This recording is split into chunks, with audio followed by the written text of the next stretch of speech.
علیکم۔ Crime stories میں جو کہانی میں آپ کے لیے لے کر آئی ہوں اس کا عنوان ہے خدا کا مرید۔ اس کے مصنف ہیں انسپکٹر احمد یار خان۔ تھانہ نیا تھا، میں ابھی اس علاقے میں اجنبی تھا اور تھانے کے عملے سے بھی پوری طرح واقفیت حاصل نہیں ہوئی تھی۔ یہاں ایک ہی مہینہ ہوا تھا، جانے والے ایس ایچ او نے مجھے علاقے اور قصبے کے چیدہ افراد کے متعلق پوری معلومات دے دی تھی۔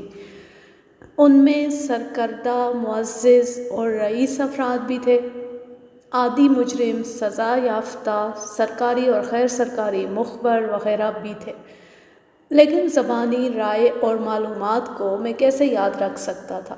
مجھے ان لوگوں سے وقتاً فوقتاً ملنا اور اپنی رائے قائم کرنی تھی۔ عملے میں ایک ASI نادر خان دلی کے قریب کے کسی گاؤں کا رہنے والا تھا۔ اس کے متعلق جانے والے تھانے دار نے مجھے بتایا کہ بہت دلیر اور ذہین آدمی ہے، غلطی کرتا ہے تو بھی جرأت اور ذہانت سے کرتا ہے، اور جب اپنا فرض پورا کرنے کا ارادہ کر لیتا ہے تو انگریز افسروں کو بھی لتاڑ دیتا ہے۔ خطرے مول لینے والا آدمی ہے۔ مجھے بتایا گیا کہ اسے لگام ڈالنے کی ضرورت ہے، سرکش بھی ہو جاتا ہے۔ مجھے سرکش، دلیر اور ذہین اسسٹنٹ کی ہی ضرورت تھی، مگر میں سمجھ نہ سکا کہ نادر خان کی سرکشی اور ذہانت اچھے اور جائز کاموں میں استعمال ہوتی تھی یا غیر قانونی حرکتوں میں بھی۔ بہرحال میں نادر خان کو خوش طبع اور اپنے کام کا آدمی سمجھتا تھا۔ میں نے اس میں خاص قسم کی خود اعتمادی دیکھی تھی جس کا پولیس آفیسر میں ہونا ضروری ہوتا ہے۔ ابھی تو ایک ہی مہینہ گزرا تھا، مجھے ابھی دیکھنا تھا کہ میرے اس نئے تھانے کے سٹاف میں کون کتنے پانی میں ہے۔ ابھی میں علاقے، تھانے کے سٹاف اور علاقے کے لوگوں سے متعارف ہو ہی رہا تھا کہ میرے گھر سے تار آ گیا کہ فوراً پہنچو۔ زمین جائیداد کا کچھ تنازع قریبی رشتہ داروں سے چل رہا تھا، اس کے فیصلے کی صورت پیدا ہو گئی تھی جس کے لیے میری موجودگی لازمی تھی۔ میں نے 15 دنوں کی چھٹی لے لی اور تھانہ ASI نادر خان کے حوالے کر کے چلا گیا۔ واپس آیا تو پتہ چلا کہ 2 روز پہلے تھانے کے دیہاتی علاقے میں ایک آدمی قتل ہو گیا تھا اور قاتل کو پکڑ لیا گیا ہے۔ اس کے خلاف نادر خان نے شہادتیں اکٹھی کر لی تھی، لیکن ملزم اقبال جرم نہیں کر رہا تھا۔ شہادتیں تو مل گئی تھیں، لیکن اقبال جرم کی پھر بھی ضرورت تھی تاکہ مقدمے میں کوئی خانہ خالی نہ رہ جائے۔ نادر خان نے اقبالی بیان لینے کے لیے وہی طریقہ اختیار کر رکھا تھا جو پولیس والے کیا کرتے ہیں، یعنی ایذا رسانی۔ میں اس کے خلاف تھا۔ میں نے نادر خان کو روک دیا اور اسے کہا کہ میں اس ملزم کے ساتھ بات کروں گا۔ قتل کی اور قاتل کی گرفتاری کی کہانی اس طرح تھی کہ قصبے سے تقریباً 1.5 میل دور ایک گاؤں تھا، وہاں مخدوم علی نام کا ایک زمیندار رہتا تھا۔ اس کا ایک نوکر جس کی عمر 30 سال سے کچھ زیادہ تھی، دن کے پچھلے پہر کھیتوں میں کہیں کام کر رہا تھا۔ زمیندار مخدوم علی کا ایک جوان بیٹا کھیتوں میں تھا۔ ان کی زمینداری خاصی وسیع تھی، ان کے کچھ مزارع اور ملازم بھی کھیتوں میں کام کر رہے تھے۔ مخدوم علی کے بیٹے نے شور مچایا، ادھر آؤ سارے، وہ دیکھو اسے مار گیا ہے، دوڑو پکڑو۔ مزارع دوڑے گئے، آگے کھیت ختم ہو جاتے تھے اور زمین ذرا گہرائی میں ہو گئی تھی۔ ان لوگوں نے دیکھا کہ ان کا ایک ساتھی جو مخدوم علی کے مویشیوں کی دیکھ بھال کیا کرتا تھا، زمین پر پڑا ہے، اس کے سر سے خون بہہ رہا تھا۔ 25-30 گز دور ان کے گاؤں کا ایک آدمی حمید کھڑا تھا۔ مخدوم علی کا بیٹا حمید کی طرف اشارہ کر کے کہہ رہا تھا کہ اسے پکڑو۔ مزارع اسے پکڑنے کو دوڑے تو وہ بھاگ اٹھا۔ اس کی عمر 25-26 سال تھی، وہ تندرست اور پھرتیلا تھا۔ وہ اتنا تیز دوڑا کہ کھڈ نالوں میں جا کر غائب ہو گیا۔ تھانے میں رپورٹ آئی۔ نادر خان موقع واردات پر گیا، لاش دیکھی، زمیندار مخدوم علی کا بیٹا عینی شاہد تھا۔ اس نے بتایا کہ وہ ادھر گیا تو حمید مقتول کو گھونسوں سے مار پیٹ رہا تھا۔ مقتول کمزور تھا، وہ گر پڑا۔ حمید نے قریب پڑا ہوا ایک پتھر اٹھایا جس کا وزن کم و بیش 2 سیر تھا۔ اس نے یہ پتھر مقتول کے سر پر مارا۔ اس نے پھر پتھر اٹھایا اور پھر اس کے سر پر مارا۔ مقتول تڑپ رہا تھا۔ حمید نے ایک بار پھر اس کے سر پر پتھر مارا۔ مخدوم علی کا بیٹا اس کی طرف دوڑا تو حمید دوڑ کر پرے چلا گیا۔ 20-25 قدم دور جا کر وہ رکا اور مخدوم علی کے بیٹے کو دھمکی دی کہ اس نے کسی کو بتایا تو وہ اسے بھی قتل کر دے گا۔ مخدوم علی کے بیٹے نے اپنے مزاروں کو آوازیں دیں۔ حمید نے اتنے زیادہ آدمی اپنی طرف آتے دیکھے تو وہ بھاگ گیا۔ ایسائی نادر خان نے رات کو حمید کے گھر چھاپا مارا اور اسے گرفتار کر لیا۔ اس سے پہلے اسے گرفتاری کے لیے کافی شہادتیں مل چکی تھی۔ ایک تو مخدوم علی کے 4 مزارے تھے جو حمید کو پکڑنے کو دوڑے تھے۔ دوسرے مقتول کی بیوی تھی جس نے نادر خان کو بتایا کہ حمید اس کے پیچھے پڑا رہتا تھا۔ اس عورت نے اسے ہر بار کہا کہ وہ غریب تو ہے، بے غیرت نہیں، مگر حمید اس کا پیچھا نہیں چھوڑتا تھا۔ آخر اس نے تنگ آ کر اپنے خاوند کو بتا دیا۔ خاوند یعنی مقتول نے حمید سے کہا کہ وہ غریب سا ملازم ہے لیکن اپنی عزت کی خاطر بڑے سے بڑے جاگیردار کو قتل کرنے سے بھی نہیں ڈرے گا۔ مقتول کی بیوی نے بیان میں بتایا کہ حمید نے اسے دھمکی دی کہ وہ اسے اغوا کرا دے گا۔ اس عورت نے اسے کہا کہ وہ مخدوم علی کو بتائے گی لیکن اس نے مخدوم علی کو نہ بتایا۔ اپنے خاوند سے کہا کہ اس کا کوئی بندوبست کرنا پڑے گا۔ اسی روز میاں بیوی نے مخدوم علی کو بتا دیا۔ مخدوم علی گاؤں کا سرکردہ زمیندار تھا، گاؤں پر اس کا رعب چلتا تھا۔ اس نے حمید کو اپنے گھر بلایا۔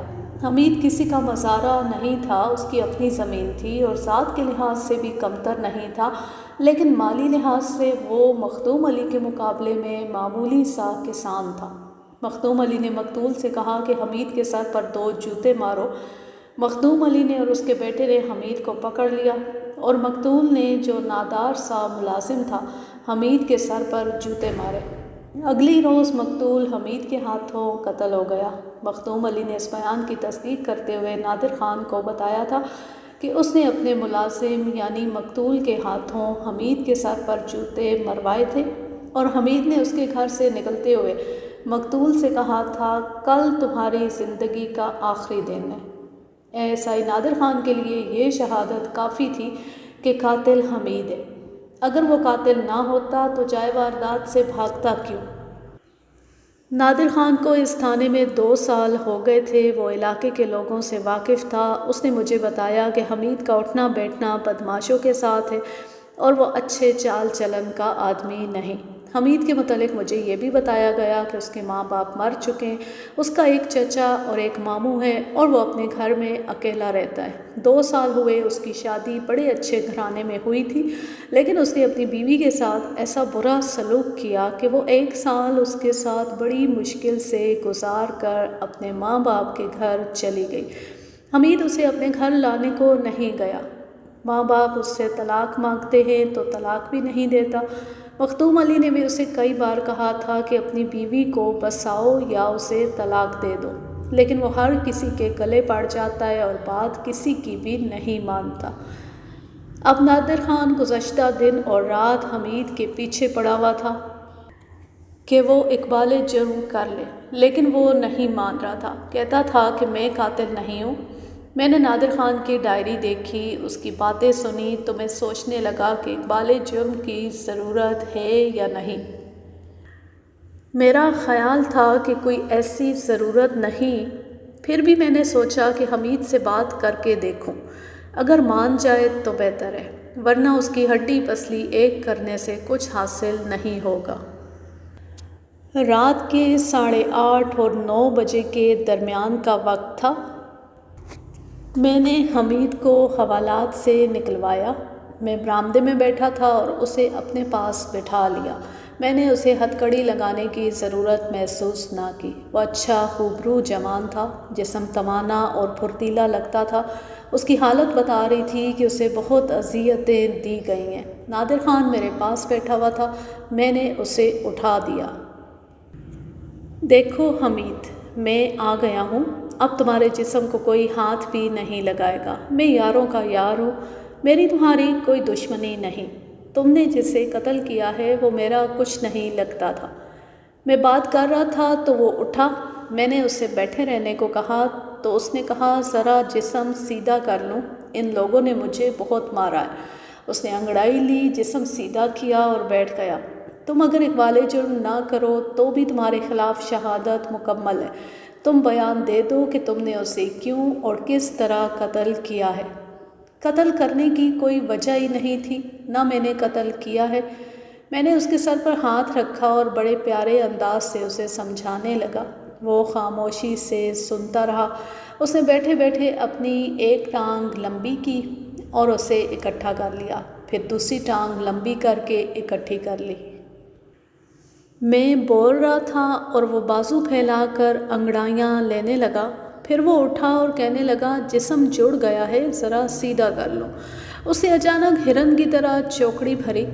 برآمدے کی 3 سیڑھیاں تھیں، آگے 25-30 قدم میدان اور اس کے آگے احاطے کی دیوار تھی جو 4 فٹ کے قریب اونچی تھی۔ وہ پھاٹک کی طرف نہ گیا، بائیں طرف کو دوڑا۔ میرے پاس ریوالور نہیں تھا۔ میں اٹھ کر اس کے پیچھے دوڑا۔ نادر خان باہر چارپائی پر بیٹھا تھا، وہ بھی دوڑا۔ 3-4 کانسٹیبل بھی تعاقب میں گئے، لیکن حمید اس قدر تیز نکلا کہ احاطے کی دیوار پھلانگ گیا۔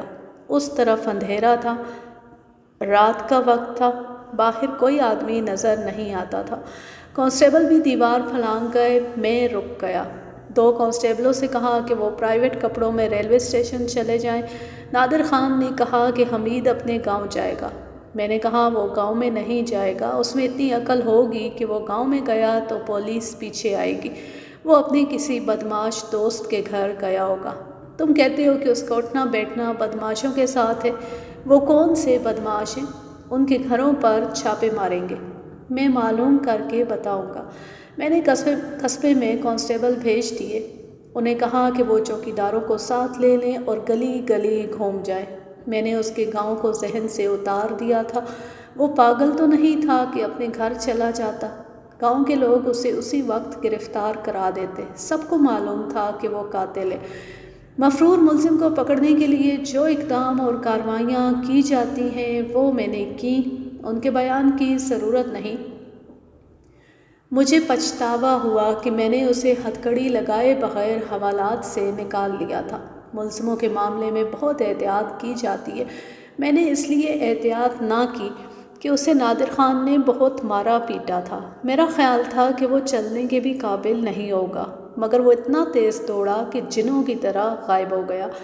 نادر خان میرے پیچھے پڑ گیا، کہنے لگا کہ میں آپ سے کہہ رہا تھا کہ بڑا خطرناک آدمی ہے، اسے ہتھکڑی کے بغیر باہر نہیں نکالنا چاہیے، اور یہ اس سلوک کے قابل نہیں جو اس کے ساتھ آپ نے کیا ہے۔ مجھے اپنی غلطی کا احساس ہو گیا۔ ایک قاتل کا بھاگ جانا سنگین معاملہ تھا۔ میں نے اس کے گاؤں کو 2 کانسٹیبل بھیج دیے۔ ان انتظامات اور باتوں میں کم و بیش 2 گھنٹے گزر گئے۔ آدھی رات ہو گئی تھی، نیند ختم ہو چکی تھی، انگریزوں کی حکومت تھی، قتل کے ملزم کو بھگا دینا معمولی جرم نہیں تھا، جھوٹ موٹ کا بہانہ نہیں چل سکتا تھا۔ آج کل تو قاتل دندناتے پھرتے ہیں، کوئی پوچھتا نہیں، وہ زمانہ کچھ اور تھا۔ میں اپنے دفتر میں پریشان بیٹھا تھا کہ ایک کانسٹیبل دوڑتا میرے دفتر میں آیا اور ہڑبڑا کر بولا، ملک صاحب وہ آ گیا ہے، اس کے ہاتھ میں کلہاڑی ہے۔ میں باہر نکلا، وہ آ رہا تھا۔ اس نے مجھ سے 5-6 قدم دور آ کر کلہاڑی میرے آگے پھینک دی۔ بلب کی روشنی میں صاف نظر آ گیا کہ کلہاڑی خون آلود ہے۔ اب اقبالی بیان دوں گا۔ اب قاتل ہوں، پہلے بے گناہ تھا، اب 2 آدمیوں کو قتل کر کے آیا ہوں۔ وہ برآمدے میں اس طرح بے پرواہی سے بیٹھ گیا جیسے میں نے اسے کوئی کام کرنے کو بھیجا تھا اور وہ کر کے آ گیا ہے۔ اس کے انداز میں اور لہجے میں ذرا سی بھی گھبراہٹ نہیں تھی، ایسے لگتا تھا جیسے پہلوان کشتی جیت کر اکھاڑے کے کنارے سستانے اور تماشائیوں سے داد وصول کرنے کے لیے بیٹھ گیا ہو۔ مجھے ایسے لگا جیسے اس نے مجھے بھی قتل کر دیا ہو۔ وہ میری حراست سے بھاگا اور قتل کر آیا تھا۔ مجھ پر یہ الزام عائد ہو سکتا تھا کہ میں نے اسے ان 2 آدمیوں کو قتل کرنے کے لیے ہی آزاد کیا تھا۔ حوالات میں چلا جاؤں؟ اس نے مجھے چپ چاپ دیکھ کر مجھ سے پوچھا، یا پہلے آپ بیان لیں گے؟ پانی پینے کی اجازت ہے؟ میں نے ایک کانسٹیبل سے کہا کہ اسے پانی پلاؤ اور اسے کہا کہ وہ حوالات میں چلے۔ اس کے کپڑوں پر بھی خون کے چھینٹے تھے۔ اٹھ کر اس نے میرے سینے پر ہاتھ رکھا اور سکون کی آہ لے کر بولا، میرے سارے دکھ ختم ہو گئے ہیں، روح بھی راضی ہو گئی ہے۔ وہ پانی پی کر خود ہی حوالات کی طرف چل پڑا۔ تھانے کے پھاٹک میں 10-12 آدمی داخل ہوئے۔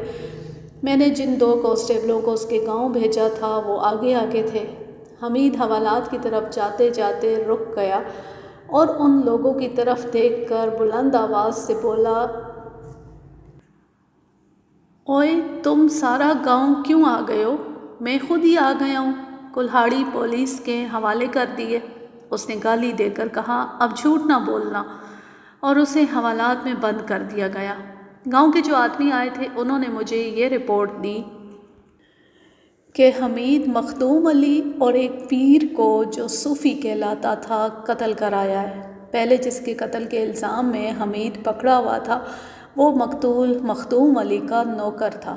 اب حمید نے دوسری واردات اس طرح کی کہ مخدوم علی کے جوان بیٹے کے بیان کے مطابق گھر کے افراد صحن اور برآمدے میں سوئے ہوئے تھے۔ بیٹے کی چارپائی برآمدے میں تھی۔ کچھ شور ہوا اور اس کی آنکھ کھل گئی۔ عورتوں نے چیخو پکار کی۔ بیٹا دوڑا آیا۔ ایک آدمی دیوار پھلانگ کر جا رہا تھا۔ مخدوم علی کا بیٹا لاٹھی یا کلہاڑی اٹھانے کو دوڑا۔ وہ آدمی جو دیوار پھلانگ کر جا رہا تھا اس نے دیوار پر کھڑے ہو کر کہا، میں حمیدہ ہوں، چودھری کو قتل کر کے جا رہا ہوں، دیکھ لو کتا چارپائی پر پڑا ہے۔ مقتول کے بیٹے نے دیکھا کہ اس کا باپ اپنے بستر پر خون میں نہایا پڑا تھا۔ خون سے اس کا منہ سر ایک ہو گیا تھا۔ حمید نے کلہاڑیاں منہ اور سر پر ہی ماری تھی۔ وہ مر چکا تھا۔ مقتول کا بیٹا کلہاڑی لے کر باہر کو دوڑا۔ عورتوں کی چیخو پکار سن کر گاؤں کے لوگ جاگے اور باہر نکل آئے۔ مقتول کا بیٹا پاگل ہوا جا رہا تھا۔ وہ ادھر ادھر بھاگتا دوڑتا پھر رہا تھا۔ اتنے میں گاؤں کے دوسرے کونے سے ایسی ایک اور چیخو پکار اٹھی۔ عورتوں اور بچوں کا شور تھا۔ لوگ ادھر کو دوڑ پڑے۔ وہاں جا کر دیکھا کہ صوفی لہو لہان پڑا ہے۔ اسے بھی حمید نے سوتے میں منہ اور سر پر کلہاڑیاں مار کر قتل کر دیا تھا اور جاتے جاتے اعلان کر گیا تھا کہ میں حمیدہ ہوں۔ اب حمیدہ ابھی میرے پاس تھا اور اس کی کلہاڑی بھی، جس پر ایک بڑے زمیندار اور ایک پیر کا خون ابھی تازہ تھا۔ مجھے کچھ پتہ چل گیا کہ قتل کا پس منظر کیا ہے۔ بڑا زمیندار اور پیر گاؤں کے بادشاہ ہوتے۔ حمید ان کا ستایا ہوا ہوگا۔ مخدوم علی کو اس نے کسی ایسی پس منظر میں قتل کیا ہوگا۔ لاشیں وہیں پڑی تھیں جہاں حمید چھوڑ آیا تھا۔ میں اسی وقت گاؤں کو روانہ ہو گیا۔ میں اپنے بچاؤ کے بہانے بھی سوچتا جا رہا تھا۔ اگر حمید کو تھانے میں مشتبہ بٹھایا ہوتا اور وہ بھاگ جاتا تو کوئی بات نہیں تھی۔ اس کی گرفتاری ریکارڈ پر آ گئی تھی اور نادر خان اس کا 1 ہفتے کا ریمانڈ لے چکا تھا۔ یہ حقیقت چھپائی نہیں جا سکتی تھی کہ ملزم حراست سے بھاگا اور ایک ہی بار قتل کی 2 وارداتیں کر آیا۔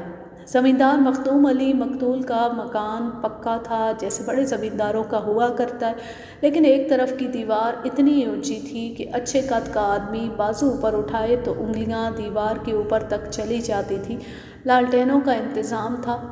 میں نے وہاں زمین پر جہاں حمید اوپر گیا اور ادھر سے باہر کودا پاؤں کے نشان دیکھے۔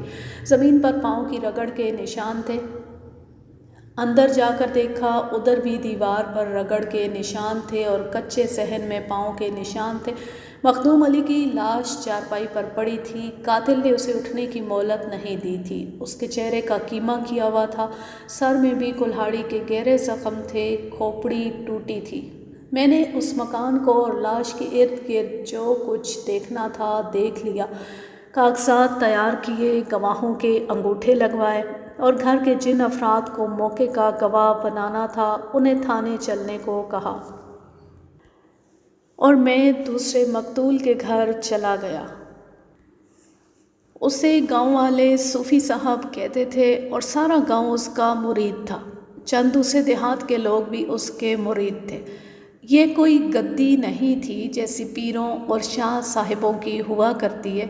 اس کے متعلق مجھے بتایا گیا کہ مقتول کی عمر 60 سال کے قریب تھی، 30-32 سال پہلے یہاں آیا تھا۔ اس نے عبادت کے کچھ ایسے طریقے اختیار کر رکھے تھے جن سے دیہات کے سارے لوگ بہت متاثر ہوئے تھے، مثلاً پورا 1 مہینہ صرف پانی پینا اور خاموشی اختیار کر لینی، مراقبے میں بیٹھ جانا اور کوئی ورد کرتے رہنا۔ اس نے ایک طریقہ عبادت یہ بھی اختیار کیا کہ گاؤں والوں نے اسے جو مکان دیا تھا اس کے ایک کمرے میں اس نے اپنے قد جتنا گہرا گڑھا کھدوایا۔ اس کی چوڑائی اتنی تھی کہ اس کے کندھوں اور گڑھے کی دائیں بائیں کی دیواروں کے درمیان 4-5 انچ کا فاصلہ رہ جاتا تھا، یعنی اس گڑھے میں وہ صرف کھڑا رہ سکتا تھا، ادھر ادھر نہیں ہو سکتا تھا۔ اس گڑھے میں وہ سال میں 1 مہینہ مسلسل کھڑا رہتا تھا۔ رات کو وہ قریبی ایک ندی میں جا کر کھڑا ہو جاتا، پانی ٹخنوں تک ہوتا تھا، وہاں کھڑے ہو کر وہ اوٹ پٹانگ نعرے لگاتا اور رات گزار دیتا تھا۔ پسماندہ لوگ اس قسم کے آدمیوں سے متاثر ہو جایا کرتے ہیں۔ اس میں دوسری خوبیاں یہ تھیں کہ زبان میٹھی اور پر اثر تھی، باتوں سے دل مو لیتا تھا۔ دوسری خوبی اس کی جسمانی صحت تھی اور چہرے کی کشش، وہ شاید کالا علم جانتا تھا۔ لوگ اس کے معتقد تھے اور باقاعدہ مرید۔ عقیدت مندی کا یہ عالم تھا کہ گاؤں کے لوگ اس کے قتل پر رو رہے تھے اور بعض عورتیں بین کر رہی تھیں۔ اس کی لاش اس کے پلنگ پر کمرے میں پڑی تھی۔ لاش کے چہرے اور سر کا وہی حال تھا جو میں نے مخدوم علی کا دیکھا تھا۔ یہاں حمید کو یہ سہولت مل گئی کہ باہر والا دروازہ کھلا تھا۔ مجھے بتایا گیا کہ باہر والا دروازہ رات کو کھلا ہی رہتا تھا کیونکہ صوفی صاحب کے گھر میں کوئی بری نیت سے داخل نہیں ہو سکتا تھا۔ صوفی پلنگ پر اکیلا نہیں تھا۔ اس کی بیوی نے بتایا کہ وہ سوئے ہوئے تھے کہ اس کی آنکھ کھل گئی، اسے جلتی ہوئی دیا سلائی نظر آئی، وہ ڈر گئی۔ دیا سلائی بجھ گئی اور اس آدمی نے صوفی کے منہ اور سر پر کلہاڑیاں مارنی شروع کر دی۔ صوفی کی بیوی چیختی چلاتی باہر کو دوڑی۔ اندر سوئی ہوئی 2 عورتیں اور بچے جاگ اٹھے، سب چیخنے چلانے لگے۔ دروازے میں ایک آدمی سائے کی طرح کھڑا تھا۔ میں حمیدہ ہوں، کہو صوفی کو اپنے مردے میں جان ڈال لے، اور وہ گالیاں دیتا ہوا گاؤں سے نکل گیا۔ اس لاش کی بھی جو کارروائی کرنی تھی وہ کی اور صوفی کی بیوی کو تھانے چلے جانے کو کہا اور دونوں لاشیں پوسٹ مارٹم کے لیے بھجوانے کا انتظام کیا۔ کارروائیاں اتنی لمبی ہوتی ہیں کہ اسی میں رات گزر گئی۔ میں نے لوگوں کے چہرے صبح کی روشنی میں دیکھے، ان پر خوف و ہراس کا ایسا غلبہ تھا کہ ایک دوسرے کے ساتھ بات بھی نہیں کرتے تھے۔ وہ تو پسماندگی کا زمانہ تھا۔ اب بھی دیہات میں اور شہروں میں بھی لوگ اس قسم کے صوفیوں کو، جو دراصل صوفی نہیں ہوتے، خدا کے بعد کا درجہ دیتے ہیں، اور وہ سمجھتے ہیں کہ ان پہنچ والے پیروں سے موت بھی ڈرتی ہے۔ وہ دیکھ رہے تھے کہ ان کا پہنچ والا صوفی کیسی بری موت مرا ہے، لیکن عقیدت زندہ تھی۔ مجھے معلوم تھا کہ یہ لوگ اس کا مقبرہ بنائیں گے اور اپنے جیسے ایک آدمی کے ہاتھوں قتل کیے ہوئے اس صوفی کو اپنے ہاتھوں زمین میں دبا کر اور اس پر خود ہی مقبرہ تعمیر کر کے اس میں آ کر ماتھے رگڑا کریں گے۔ تھانے آ کر میں نے عینی شاہدوں کے بیان لکھنا شروع کیے۔ ایک تو مخدوم علی کا بیٹا تھا، دوسری صوفی کی بیوی تھی۔ میں ان سے معلوم کرنا چاہتا تھا کہ حمید کے ساتھ ان کی کیا دشمنی تھی کہ اس نے دونوں کو قتل کر دیا۔ صوفی کی بیوی نے کہا کہ اسے کچھ بھی معلوم نہیں، اور مخدوم علی کے بیٹے نے وہی بیان دے دیا جو اس نے اپنے نوکر کے قتل کے سلسلے میں نادر خان کو دیا تھا، یعنی حمید ان کے نوکر کی بیوی کو چھیڑتا تھا۔ مخدوم علی کو پتہ چلا تو اس نے حمید کو گھر بلا کر اپنے نوکر سے جوتے پڑوائے۔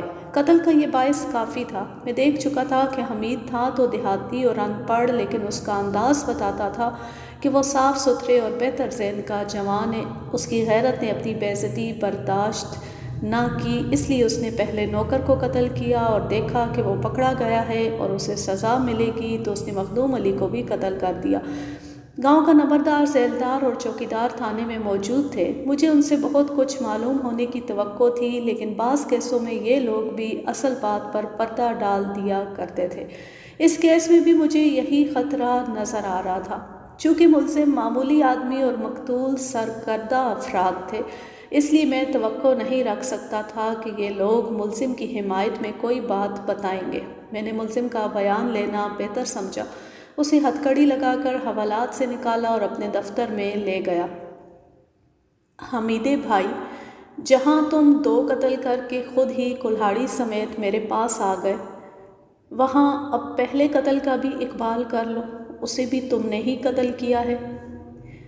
میں اب 10 اور قتل کر دوں تو پھانسی ایک ہی بار ملے گی۔ اس نے بڑے پختہ لہجے میں کہا، اگر آپ قتل کے کسی اور ملزم کو بچانا چاہتے ہیں تو میں اقبالی بیان دے دیتا ہوں کہ وہ قتل بھی میں نے کیا ہے، لیکن میں نے جو قتل نہیں کیا وہ میں کیسے مان جاؤں؟ پھر اس نوکر کو کس نے قتل کیا ہے؟ میں کسی پر ایسا الزام نہیں لگاؤں گا جس کا مجھے یقین نہیں۔ مجھے شک ہے کہ اسے مخدوم علی کے بیٹے کرم اللہ نے قتل کیا ہے۔ کرم اللہ یہی ہے جس نے اپنے مزارے میرے پیچھے دوڑائے تھے کہ اسے پکڑو۔ پھر تم بھاگ کیوں گئے تھے؟ قتل تم نے نہیں کیا تھا تو وہیں کھڑے رہتے اور کہتے کہ تم قاتل نہیں ہو۔ جناب، آپ تھانے میں بیٹھ کر بات کر رہے ہیں اور میں گاؤں کی بات کر رہا ہوں۔ اگر وہ لوگ مجھے پکڑ لیتے تو پہلے میری ہڈی پسلی ایک کرتے، پھر مجھے سارے گاؤں میں ذلیل کرتے، اور اگر میں مر جاتا تو ان زمینداروں کو پوچھنے والا کوئی نہیں۔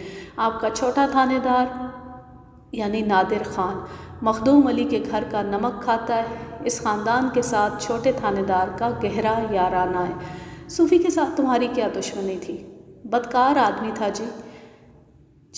اس نے ایسے بے خوف لہجے میں کہا جیسے بدکار آدمی کو قتل کرنا نیکی کا کام ہو۔ وہ تو دھوکے باز تھا۔ مخدوم علی اس کا مرید تھا، لیکن اندر سے ان کا یارانہ تھا، اور دونوں بدمعاشی کرتے تھے۔ دونوں میرے دشمن بنے ہوئے تھے۔ میں ان کا محتاج نہیں تھا، ورنہ یہ مجھے اپنی جوتی میں روٹی رکھ کر دیتے۔ میں اس کے ساتھ دوستی کے لہجے میں باتیں کر رہا تھا۔ ضروری نہیں تھا کہ میں اس کی ہر بات اور ہر رائے کو سچ مان لیتا۔ ہر آدمی کے اپنے تعصبات ہوتے ہیں۔ ملزم کی تو نفسیات ہی کچھ اور ہو جاتی ہے۔ وہ سچ بولنا چاہے تو بھی اس کی زبان سے 1-2 جھوٹ نکل جاتے ہیں۔ لیکن حمید نے مجھ پر کچھ اور ہی تاثر پیدا کر دیا تھا۔ وہ حال، حلیے، لباس اور ہر لحاظ سے دیہاتی تھا، ان پڑھ تھا۔ اس وقت ہم جسے نئی روشنی یا نئی تہذیب کہا کرتے تھے، اس کی اسے ہوا بھی نہیں لگی تھی۔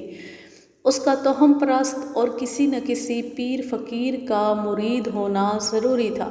دیہات میں بے پیرا ہونا ایک گالی سمجھی جاتی تھی، یعنی اس کا کوئی پیر نہیں، اس لیے یہ قابل اعتبار اور قابل عزت نہیں، اور اس کی دنیا بھی خراب اور عاقبت بھی خراب ہے، اور یہ خدا کا دھتکارا ہوا آدمی ہے۔ حمید نے جب بات شروع کی تو وہ دیہاتی، پنجابی اور گنواروں جیسی اصطلاحیں بول رہا تھا، لیکن اس کی باتوں میں دانش تھی۔ ایک پسماندہ معاشرے میں رہ کر وہ روشن دماغ تھا۔ اس سے میں اس نتیجے پر پہنچا کہ علم اور دولت سے ہی دماغ روشن نہیں ہو سکتا۔ انسان اپنی عقل استعمال کرے تو وہ روح کو روشنی سے منور کر سکتا ہے۔ آپ نے پوچھا ہے کہ صوفی کے ساتھ میری کیا دشمنی تھی؟ کیا میں آپ کو ساری باتیں سناؤں یا صرف یہ کہ میں نے مخدوم علی اور صوفی کو کس طرح قتل کیا ہے؟ تمہارے دل میں جو آتا ہے سنا دو۔ بات آج شروع کرو اور کل ختم کرو، میں توجہ سے سنتا رہوں گا۔ اس نے سنایا، 3 سال گزرے۔ پہلے میرا باپ مرا اور 5 مہینوں بعد میری ماں مر گئی۔ میرے دل میں یہی ایک بات آتی تھی کہ میں بھی مر جاؤں۔ چچا اور ماموں نے میرے سر پر ہاتھ رکھ لیا، لیکن ماں اور باپ کی کمی کوئی بھی پوری نہیں کر سکتا۔ میرا دل اچاٹ ہو گیا، راتوں کو نیند نہیں آتی تھی، دن رات روتے گزرتے تھے۔ میں کسی کا محتاج نہ تھا، عمر 20-21 سال تھی۔ باپ کی اراضی کا اب میں مالک تھا۔ کام اور محنت سے میں گھبرانے والا آدمی نہیں تھا۔ میری ہانڈی چچا کے گھر ہوتی تھی، لیکن ماں باپ کی موت کے غم نے ہنسی اور کھیل کود سے محروم کر دیا۔ میرا باپ اس صوفی کا مرید تھا۔ مجھے بھی کبھی کبھی سلام کے لیے اس کے گھر لے جایا کرتا تھا۔ میں نے کبھی ادھر توجہ نہیں کی تھی کہ پیری مریدی کیا ہوتی ہے۔ لوگ صوفی کی کرامات سنایا کرتے تھے اور میں سن کر حیران ہوا کرتا تھا۔ میں بے پرواہ سا لڑکا ہوا کرتا تھا۔ اب غموں نے مجھے دبا لیا تو میں کسی کام کا نہ رہا۔ مجھے بزرگ کہنے لگے کہ اپنی زمین کو تم خود ہی سنبھالو گے اور تمہاری منگنی بھی ہو چکی ہے۔ اگر تم اسی طرح غم کرتے رہے تو زمینیں ویران ہو جائیں گی اور اس لڑکی کے ماں باپ منگنی توڑ دیں گے۔ اپنے آپ کو سنبھالو ورنہ تباہ ہو جاؤ گے۔ مجھے معلوم نہیں تھا کہ اپنے آپ کو کس طرح سنبھالا جاتا ہے۔ جس لڑکی کے ساتھ میرے ماں باپ نے میری منگنی کی تھی وہ مجھے بہت اچھی لگتی تھی۔ وہ خوبصورت لڑکی ہے۔ میں برداشت نہیں کر سکتا تھا کہ اس کے ساتھ میری منگنی ٹوٹ جائے اور وہ کسی اور کی بیوی بنے۔ میں دل کے سکون کے لیے صوفی کے پاس جا پہنچا اور اس کے پاؤں پکڑ کر بہت رویا۔ میں نے اسے اپنے دل کا حال بتایا اور کہا کہ کوئی ایسا تعویذ دیں کہ میرے دل سے ماں باپ کا غم مٹ جائے۔ صوفی نے مجھے 2 تعویذ دیے، ایک گلے سے باندھنے کے لیے اور دوسرا پانی میں گھول کر پینے کے لیے۔ صوفی شفقت سے باتیں کرتا رہا۔ اس نے میرا ہاتھ بھی دیکھا، میری آنکھوں میں بھی دیکھا اور کہنے لگا، تم نادان بچے ہو، غیب کی باتیں تم نہیں سمجھ سکتے۔ میں جو بتاتا ہوں اس پر عمل کرو ورنہ ساری عمر پچھتاؤ گے۔ میں نے کہا کہ مجھے فوراً بتائیں۔ اس نے کہا، اگر تمہاری شادی اس لڑکی کے ساتھ ہو گئی تو تم دونوں کو سخت نقصان پہنچے گا۔ میں ابھی بتا نہیں سکتا کہ یہ نقصان کیسا ہوگا۔ تم دونوں کے ستارے آپس میں نہیں ملتے بلکہ ایک دوسرے کے دشمن ہیں۔ یہ منگنی فوراً توڑ دو، اس کے ماں باپ کو جواب دے دو۔ میں نے صوفی سے کہا کہ میں اس کی نصیحت پر عمل کروں گا، لیکن میرا دل نہیں مانتا تھا۔ میں اس لڑکی سے الگ نہیں رہ سکتا تھا۔ اس کے بعد میں 3 بار صوفی کے گھر گیا اور اسے بتایا کہ اس کے تعویذوں کا مجھ پر ذرا سا بھی اثر نہیں ہوا۔ اس نے پھر بھی کہا کہ اس لڑکی سے منگنی توڑ دو۔ وہ کہتا تھا، تمہارا نقصان شروع ہو چکا ہے، یہ صرف منگنی کا اثر ہے۔ اگر تم نے اس کے ساتھ شادی کر لی تو ہو سکتا ہے تمہاری ٹانگیں یا بازو یا آنکھیں ضائع ہو جائیں۔ اس لڑکی کا خیال دل سے نکال دو۔ میں کچھ ڈرنے لگا۔ میرے دل میں آ گئی تھی کہ منگنی توڑ دوں، لیکن ہمت نہیں پڑتی تھی۔ ایک روز میں 5-6 کوس دور کے ایک گاؤں سے اپنے گاؤں کو واپس آ رہا تھا۔ راستے میں ایک آدمی ایک درخت کے نیچے بیٹھا دیکھا۔ وہ بھی میری طرح پیدل سفر میں تھا۔ وہ میری طرح دیہاتی نہیں تھا، شاید اسی شہر کا رہنے والا تھا۔ اس نے بڑے صاف ستھرے کپڑے پہن رکھے تھے، سر پر بالوں والی ٹوپی تھی، اس کی داڑھی چھوٹی چھوٹی تراشی ہوئی تھی۔ میں بھی ذرا دم لینے کے لیے اس کے پاس بیٹھ گیا۔ اس نے میرے ساتھ اس طرح سلام دعا لی جیسے مجھے جانتا ہو۔ میں تو اس کا نوکر یا مزارع لگتا تھا۔ وہ علم والا تھا۔ میں نے اسے اپنے دل کا حال سنایا، اپنا غم اور اپنی پریشانی اسے بتائی۔ میں نے اسے یہ بھی بتایا کہ میرے گاؤں میں ایک صوفی ہے جس نے مجھے تعویذ دیے ہیں، لیکن 1.5-2 مہینے گزر گئے ہیں، میری حالت ٹھیک نہیں ہوئی۔ اس نے مجھ سے پوچھا، تم خدا سے کیوں نہیں مانگتے؟ زندگی خدا دیتا ہے اور خدا ہی زندگی واپس لیتا ہے۔ غم بھی خدا دیتا ہے اور خوشی بھی خدا دیتا ہے۔ تم نے دیکھ لیا ہے کہ یہ صوفی تمہیں 1 منٹ کی بھی خوشی نہیں دے سکا۔ تم نماز پڑھو، خدا کے ساتھ خود بات کرو، انسانوں سے تمہیں کچھ حاصل نہیں ہوگا۔ وہ تو دکھ، تکلیف اور دھوکے کے سوا کچھ نہیں دیں گے۔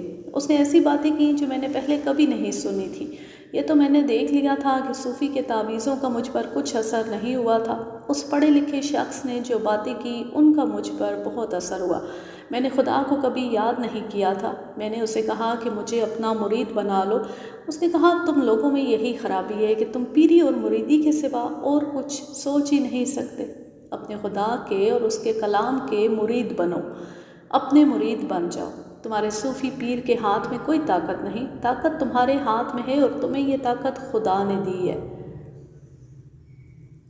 جناب عالی، میں آپ کو وہ الفاظ نہیں بتا سکتا جو اس نے کہے تھے، کیونکہ میں ان پڑھ ہوں۔ میں اس کی ساری بات سمجھ گیا تھا کہ خدا نے جو طاقت مجھے دی ہے اس سے کس طرح کام لیا جاتا ہے۔ علم والے اس شخص نے تو میری دنیا ہی بدل دی۔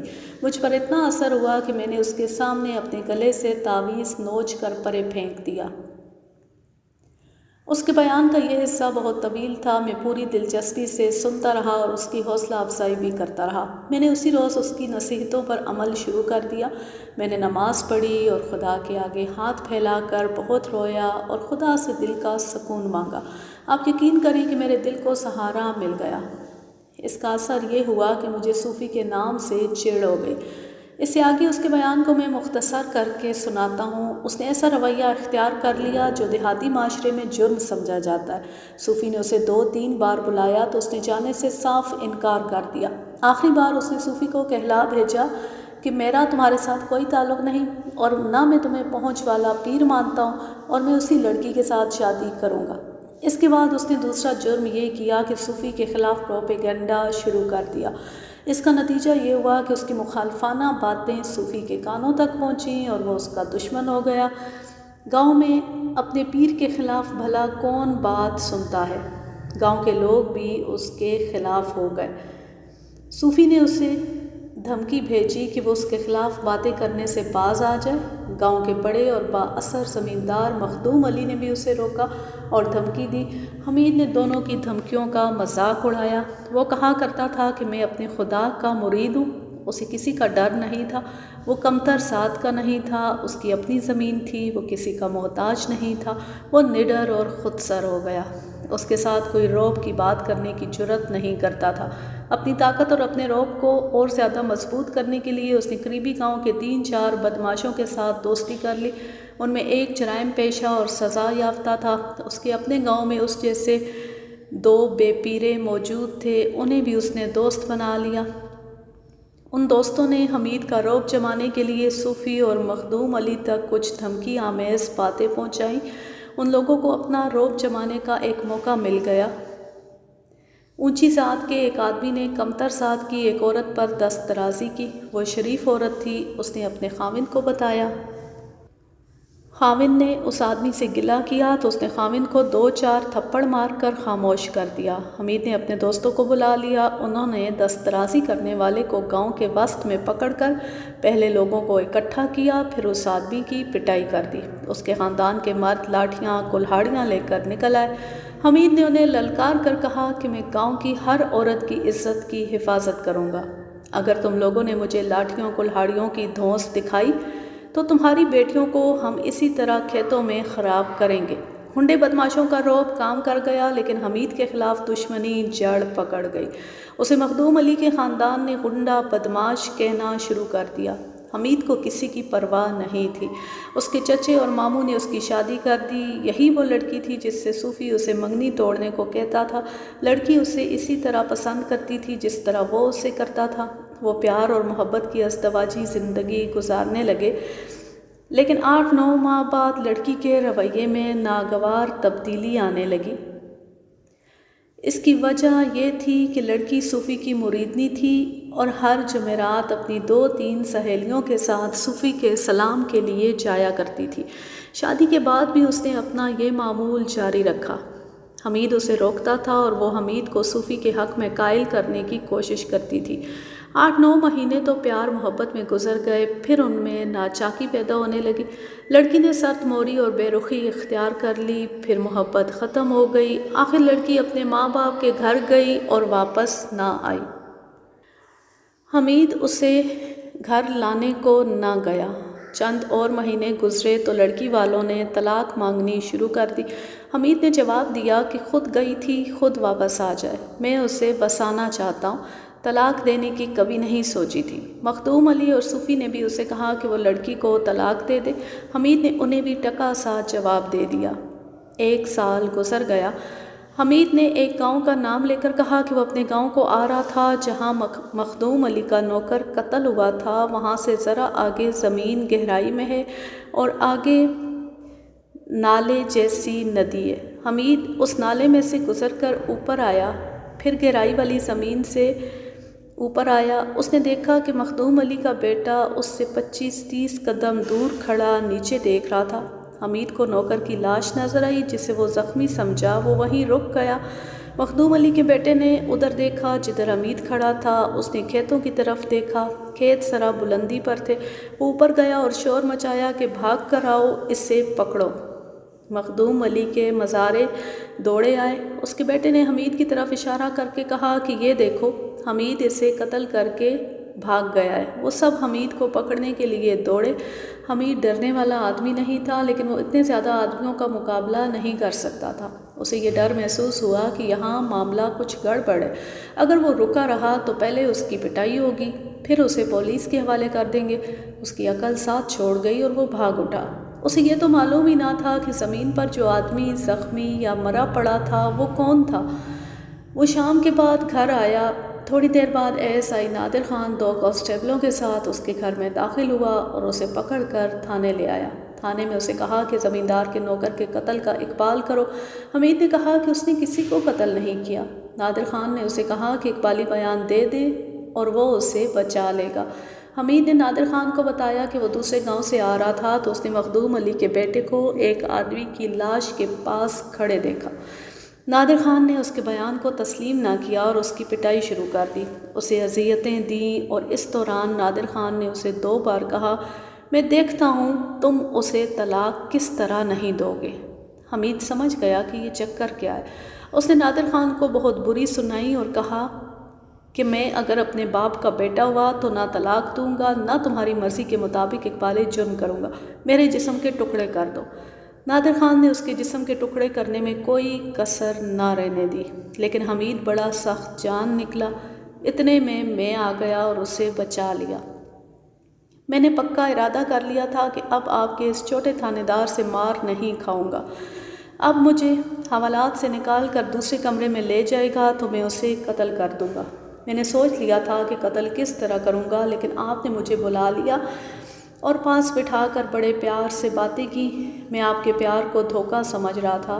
مار کٹائی ناکام ہو چکی تھی، اب آپ محبت کا ہتھیار استعمال کر رہے تھے۔ میرے دل میں ایک اور ارادہ آ گیا۔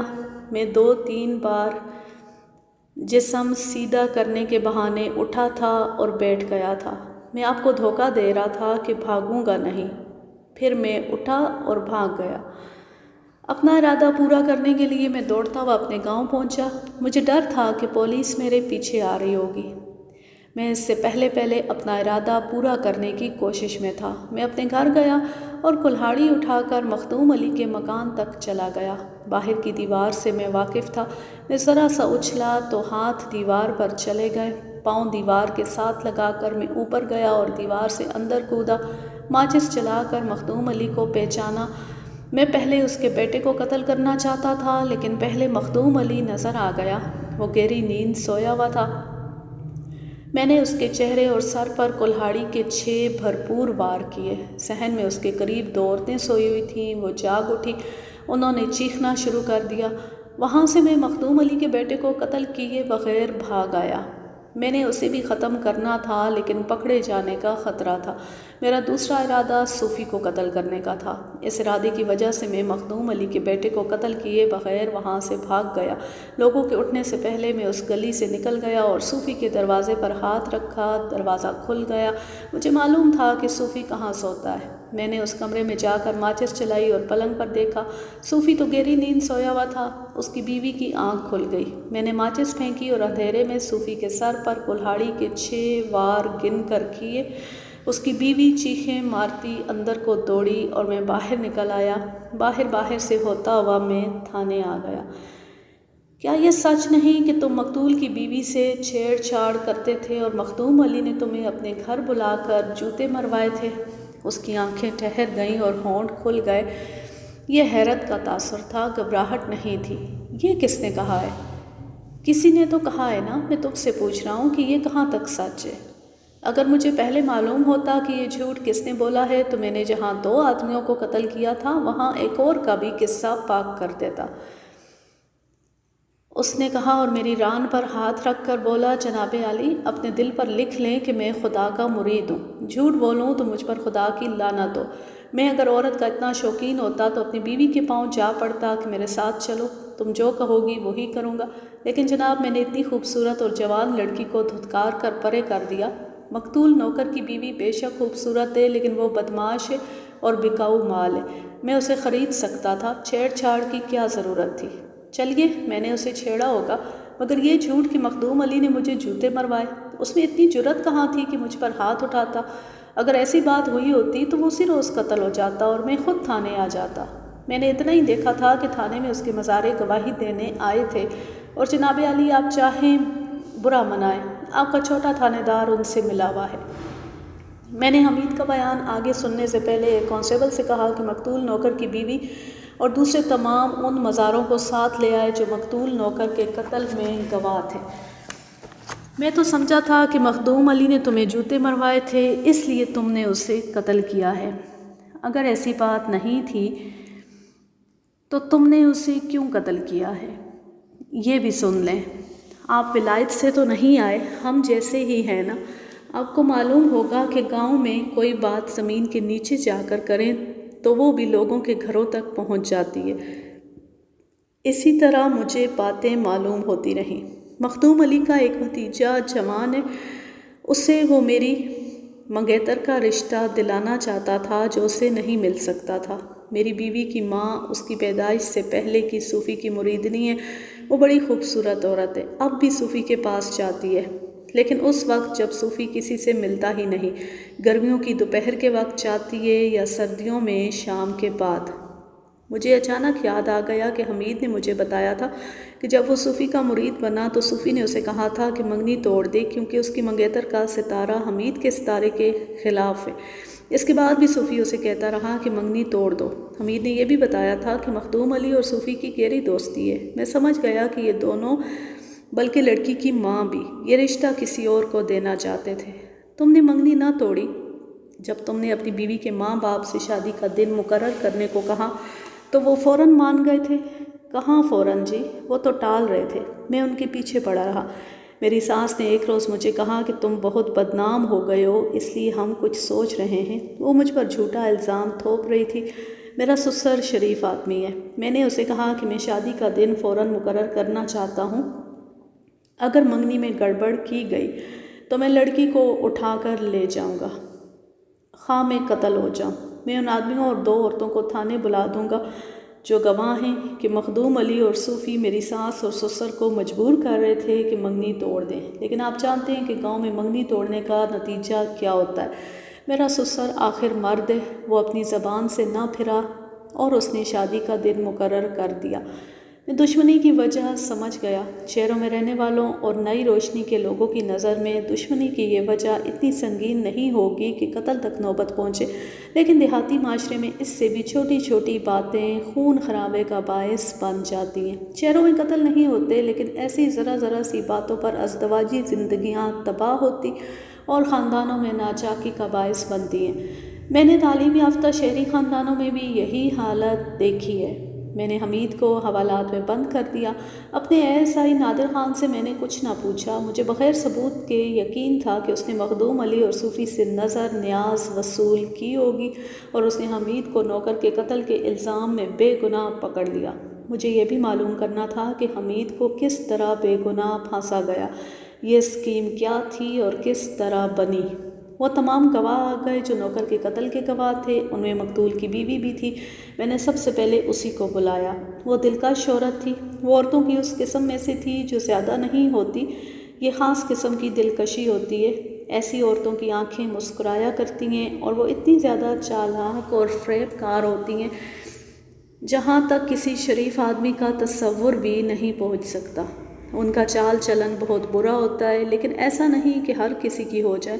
اگر یہ غریب ہوں تو بھی بڑے بڑے چودھریوں کو انگلیوں پر نچا دیتی ہیں۔ انہیں جرائم پیشہ لوگ اچھی طرح سمجھتے ہیں، یا تھانے دار۔ مقتول کی بیوی مجھے ایسی ہی نظر آئی۔ اس نے رونی صورت بنا رکھی تھی کیونکہ وہ بیوہ ہو چکی تھی۔ سنا ہے حمیدہ تمہیں چھیڑتا تھا، کیا کہتا تھا؟ اس نے ایک بیہودہ بات کہہ دی کہ اکثر یہ کہتا تھا۔ یہ نہیں کہتا تھا کہ پیسے دوں گا، ریشمی کپڑوں کا جوڑا دوں گا یا مفت چھیڑ خانی کرتا تھا، سب کچھ کہتا تھا۔ پھر تمہیں کیا اعتراض تھا؟ کیا یہ آدمی تمہیں اچھا نہیں لگتا تھا؟ جواب دینے سے پہلے یہ سوچ لینا کہ گاؤں کا نمبردار، ذیلدار، چوکیدار اور گاؤں کے کئی آدمی تھانے میں موجود ہیں۔ میں ان سے پتہ کرا لوں گا کہ تم کیسی عورت ہو۔ اپنی زبان سے نہ کہنا کہ تم شریف عورت ہو۔ حمیدے نے تم سے کبھی منہ نہیں لگایا تھا، بولو یہ سچ ہے یا جھوٹ؟ اس نے پہلے سر جھکایا، میں اسے دیکھتا رہا۔ اس نے سر اٹھایا تو میں نے آنکھیں اس کی آنکھوں میں ڈال دی۔ اس کی آنکھیں جھک گئیں۔ میرے لیے یہی خاموش جواب کافی تھا۔ میں اس کی طرف جھکا۔ اپنے خاوند کو قتل کیوں کروایا ہے؟ میں نے رازداری سے دھیمی آواز میں پوچھا۔ وہ اتنی گھبرائی کہ اس کے منہ سے جیسے سسکی نکلی ہو۔ نہ جی، میں نے اسے قتل نہیں کرایا، اسے حمیدے نے قتل کیا۔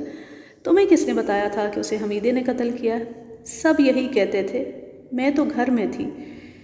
تم نے فوراً مان لیا کہ قاتل حمیدہ ہی ہے۔ تم نے یہ تو سوچا ہوگا کہ حمیدے کی تم لوگوں کے ساتھ کیا دشمنی ہو سکتی ہے؟ ہاں جی، میں تو چیخ چیخ کر کہتی تھی، اوئے حمیدے، تو ہمارا کب سے ویری بنا ہے؟ پہلے تو وہ تمہارا ویری نہیں تھا نا؟ اب سچ ہی بولتی چلی جاؤ، تمہارے خاوند کی قبر ٹھنڈی ہوگی۔ سچ ہی بول رہی ہوں جی، ذرا سا بھی جھوٹ بولا تو حوالات میں بند ہو جاؤ گی۔ گاؤں میں ہر ایک جھوٹ چل سکتا ہے، تھانے میں رتی برابر جھوٹ تمہیں پھانسی کے تختے پر کھڑا کر دے گا۔ میں تھانے داروں کی طرح نہیں، ایک ہمدرد کی طرح بول رہا تھا۔ تمہارے اوپر کوئی پردہ نہیں۔ اس کے آنسو نکل آئے، کہنے لگی، ہمارا کیا پردہ ہے جی، ہمارا تو 70 پر بھی پردہ نہیں ہوتا۔ جن کے چوباروں کی دیواروں کے سائے میں ہم پل رہے ہیں وہی ہمارے 70 پردے کے مالک ہیں۔ ان کے لیے ہم لوگ جھوٹ بولتے ہیں جو ہمیں روٹی دیتے ہیں۔ ان کے جھوٹ اور کرتوت پر پردہ ڈالنے کے لیے ہم خود ننگے ہو جایا کرتے ہیں۔ اگر آپ کے دل میں خدا کا خوف ہوتا یا میں غریب نہ ہوتی تو آپ مجھے یہ کہتے، کچھ تو جھجکتے کہ تم نے اپنے خاوند کو قتل کرایا ہے۔ اگر سچ بولو گی تو تمہاری اتنی عزت کروں گا جتنی میرے دل میں نہ تمہارے چودھریوں کی ہے نہ صوفی کی۔ یہ جھوٹ ہے نا کہ حمیدہ تمہیں چھیڑتا تھا؟ بالکل جھوٹ ہے جی، اس نے مجھے کبھی بھی نہیں چھیڑا تھا۔ یہ بھی جھوٹ ہے کہ تمہارے خاوند نے مخدوم علی کو بتایا تھا کہ حمیدہ تمہیں چھیڑتا ہے اور مخدوم علی نے اسے تمہارے خاوند کے ہاتھ سے جوتے مروائے تھے۔ ہاں جی، یہ بھی جھوٹ ہے۔ حمیدہ اتنا جابر آدمی ہے کہ چودھری اس کے سامنے جوتے مارنے کا صرف نام لیتا تو حمیدہ اس کی کھوپڑی کھول دیتا۔ میں نے بعد میں نمبردار وغیرہ اور گاؤں کے 2-3 آدمیوں سے اس عورت کے متعلق پوچھا تھا، سب نے ایک ہی جیسی رائے دی تھی۔ ان کے مطابق وہ شریف عورت نہیں تھی، فریب کار اور عیار تھی۔ اس کا خاوند سیدھا سادہ نہیں تھا۔ پولیس اور تھانے کی دہشت بڑے بڑے استادوں کا پسینہ نکال دیتی ہے، اور تھانے دار ہوشیار اور عقل مند مل جائے تو استادوں کی استادی ختم ہو جاتی ہے۔ اس عورت کی عیاری گاؤں میں چل جاتی تھی، تھانے میں نہیں۔ میں نے اس کے ساتھ رعب کے ساتھ تو بات ہی نہیں کی تھی۔ مجھے یہ معلوم کرنا تھا کہ اس کے خاوند کو کس نے قتل کیا ہے۔ معمہ یہ تھا کہ حمید موقع واردات کے قریب موجود تھا۔ اس سے مجھے شک ہوتا تھا کہ قتل کے ساتھ حمید کا کچھ نہ کچھ تعلق ضرور تھا۔ میرا خیال تھا کہ اس سوال کا جواب اس عورت کے پاس ہے۔ میں اس پر مسلسل سوال پہ سوال کیے جا رہا تھا اور آہستہ آہستہ اسے اپنے جال میں لاتا جا رہا تھا۔ تم نے یہ جھوٹا بیان کس کے کہنے پر دیا تھا کہ حمیدے نے تمہیں چھیڑا تھا؟ چھوٹے چودھری اور چھوٹے تھانے دار نے الگ بٹھا کر مجھے یہ بیان دینے کو کہا تھا۔ انہوں نے تمہیں کچھ دیا تھا؟ 20 روپے۔ بڑے چودھری نے گھر بلا کر مجھے 5 روپے دیے اور کہا تھا کہ یہ بیان زبانی یاد کر لو، کچہری میں بھی تمہیں یہی بیان دینا پڑے گا۔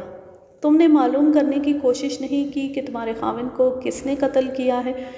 مجھے تو اب بھی یقین ہے کہ میرے خاوند کا قاتل حمیدہ ہے۔ چھوٹے چودھری نے اپنی آنکھوں دیکھا ہے، مزارے جو وہاں تھے وہ بھی یہی کہتے ہیں۔ تمہارے خاوند کی کسی کے ساتھ دشمنی تھی؟ نہیں، ایسی دشمنی تو کسی کے بھی ساتھ نہیں تھی کہ کوئی اسے قتل کر دیتا۔ جس کی بیوی تم جیسی ہو اس کے کئی دشمن ہوتے ہیں۔ میری بات سمجھنے کی کوشش کرو، میں تمہیں تانا نہیں دے رہا، مجھے سوچ کر بتاؤ کہ تمہاری وجہ سے اس کی کسی کے ساتھ دشمنی تھی؟ نہ جی، ایسی بھی کوئی دشمنی نہیں تھی۔ وہ طبیعت کا کیسا تھا؟ سیدھا بدھو سا ہوگا؟ مجھے بالکل صحیح بات بتانا۔ بدھو تو نہیں تھا، سب کچھ جانتا بوجھتا تھا، روب والا آدمی تھا۔ تمہیں کبھی اس نے بری حرکتوں سے روکا نہیں تھا؟ وہ کبھی کبھی میری پٹائی بھی کر دیا کرتا تھا، یعنی اسے معلوم تھا کہ تمہارا چال چلن کیسا ہے۔ وہ مجھ پر بد چلنی کا شک کرتا تھا۔ میں اسے کہتی تھی کہ میں بد چلن نہیں، میں مردوں کو دھوکے میں رکھ کر اپنا مطلب پورا کرتی ہوں۔ میں نے اسے پوچھنا شروع کر دیا کہ خاوند اسے مارتا پیٹتا تھا تو وہ کس کے متعلق شک کرتا تھا۔ اس نے مجھے بتانا شروع کر دیا۔ اس نے 3 آدمیوں کے نام بتائے۔ میں نے اس سے پوچھا کہ اس کے خاوند نے ان آدمیوں سے بھی لڑائی جھگڑا کیا ہوگا۔ اس نے بتایا کہ اسے معلوم نہیں۔ میں یہ معلوم کرنے کی کوشش کر رہا تھا کہ اس کے خاوند کی کسی کے ساتھ اپنی بیوی کے چال چلن کے سلسلے میں دشمنی ہوگی۔ وہ چونکہ میرے آگے ہتھیار ڈال چکی تھی، اس لیے اپنے چال چلن سے پردے اٹھاتی رہی۔ آخر میں اس نے 4 روز پہلے کا ایک واقعہ سنایا۔ وہ مخدوم علی کے مویشیوں والے کمرے میں مویشیوں کو چارہ ڈال رہی تھی۔ اس کا خاوند اس کے ساتھ نہیں تھا۔ مخدوم علی کا بیٹا، جسے چھوٹا چودھری کہتے تھے، اپنی گھوڑی کو دیکھنے کے لیے آ گیا۔ اس نے اس عورت کو اکیلے دیکھ کر اس کے ساتھ چھیڑ چھاڑ شروع کر دی۔ عورت نے اسے کہا کہ اس کا خاوند آنے والا ہے، اگر اس نے دیکھ لیا تو وہ چھوٹے چودھری کو کچھ نہ کہہ سکے گا، اپنی بیوی کی پٹائی کر دے گا۔ چھوٹے چودھری نے اسے کہا کہ اس کا خاوند یہ جرأت نہیں کر سکتا۔ وہ عورت سے چھیڑ چھاڑ کرتا رہا اور وہ ہنستی رہی۔ اچانک اس کا خاوند آ گیا۔ اس نے اپنی بیوی کو چھوٹے چودھری کے بازوؤں میں ہنستے اور مچلتے دیکھا اور جہاں کھڑا تھا وہیں کھڑا رہا۔ پہلے اسے بیوی نے دیکھا، وہ گھبرا کر چھوٹے چودھری کے بازوؤں سے آزاد ہونے لگی۔ پھر چھوٹے چودھری نے اسے دیکھا۔ اس نے اس عورت کے خاوند سے کہا کہ کھڑے منہ کیا دیکھ رہے ہو، باہر جاؤ اور کوئی کام کرو۔ خاوند نے کہا، چھوٹے چودھری، ہم تمہارے نوکر ہیں، اپنی عزت کے مالک ہم خود ہیں۔ اس نے اپنی بیوی کو گالی دے کر کہا، چل نکل یہاں سے، تو بھی تو ایسی ہی ہے، میں گھر آ کر تیرے ساتھ بات کروں گا۔ چھوٹا چودھری اپنے مزاروں اور نوکروں چاکروں کو زر خرید غلام سمجھتا تھا۔ اس نے خاوند کو گالی دے کر کہا کہ وہ باہر چلا جائے۔ خاوند نے آگے بڑھ کر اپنی بیوی کو بازو سے پکڑا اور گھسیٹ کر باہر لے جانے لگا۔ چھوٹے چودھری نے اپنا بازو لمبا کر کے اسے روکنا چاہا۔ خاوند نے اس کے بازو پر بڑی زور سے ہاتھ مارا اور اسے سخت خصیلی نظروں سے دیکھا۔